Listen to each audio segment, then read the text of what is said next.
Here is Lord Morris TV. I want you to pay attention and watch this video.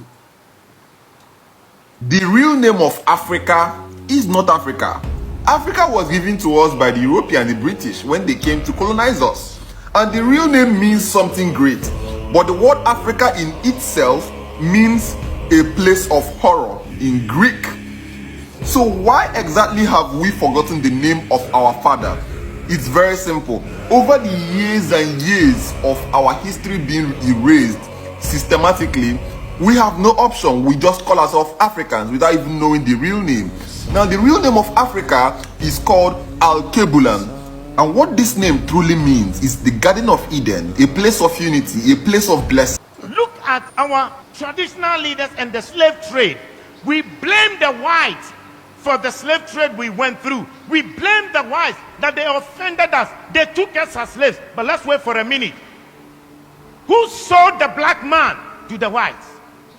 Who sold the black man to the whites?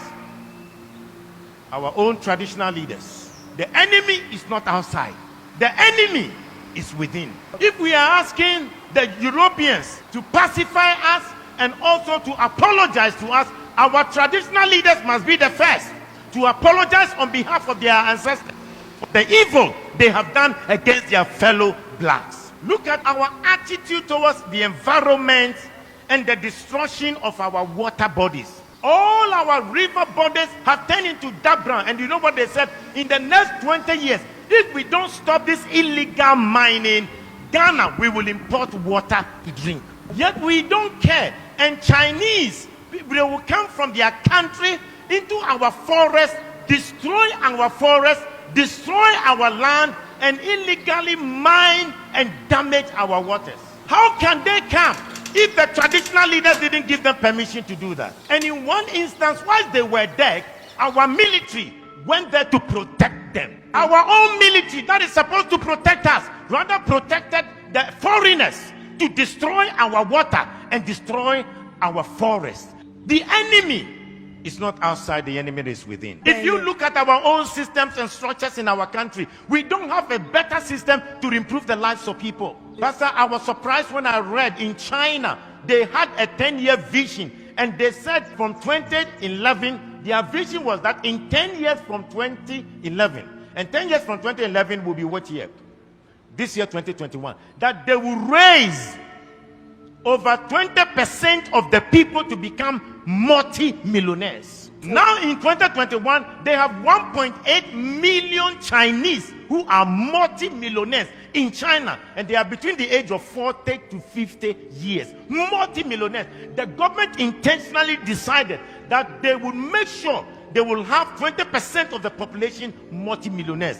They also agreed that they will make sure that they will lift up the poorest of the poor. And they lifted 100 million people from begging to live a better life.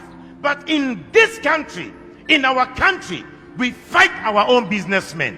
Our government will fight our business people. When they know that your business is thriving, and they know that perhaps you are not sympathetic towards the running party or the ruling party, they will fight you, collapse your company, and make you poor. When in China, they want to make the people rich. In Africa, we want to make our own people poor. The enemy is not outside. The enemy is within. Look at our African leaders. How much they stole, the money they stole away. We are told in Gambia, Jamal Yaha, he stole 11 million US dollars from his own country, Gambia. Sani Abacha stole between 1 billion to 5 billion dollars out of Nigeria. Hosni Mubarak stole 17 million US dollars in 8 years. The enemy is not outside. The enemy to our own progress is within. Look at our presidents, the presidents who were fighting for our independence, what we did to them. In Togo, the man who fought for the independence of Togo, called Sylvanus Olympio. When Togo got independence, he decided that they would not use the French franc, the French CFA. They decided they will have their own Togo currency. And you know what? They used Iyadema to kill him and to get rid of him. When Olympians wanted to make Togo great, the enemy within, the Judas within, killed him.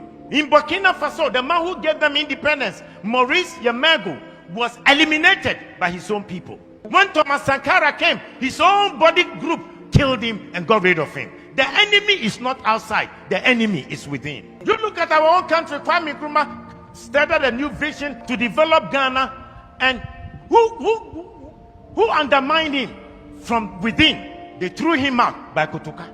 Today we celebrate Kwame Nkrumah, but their own Judas will damage him. I pray that the man who organized that coup to betray Kwame Nkrumah, and for us to name our airport after him, Kotoka International Airport, I think we should start a national conversation to change the name of the Kotoka International Airport, because as long as that name is, we have endorsed coup, we have endorsed enemies that will fight the progress of our nation. We must change the name of Kotoka International Airport to Kwame Nkrumah International Airport. The enemy is not outside, the enemy is within. We need to ask God to give us a new character. Let's change our behavior and have new values, because the person will be smiling with you, smiling with you, yet he will stab you at the back. How can you have a father who wants to destroy your life? Yet in Africa we have governments that do not want to make the people or improve the lives of the people. When in overseas, their governments have created an environment for every citizen to be better. Why is it that our governments can't think about the welfare of the citizens, and we kill the businesses of our own people?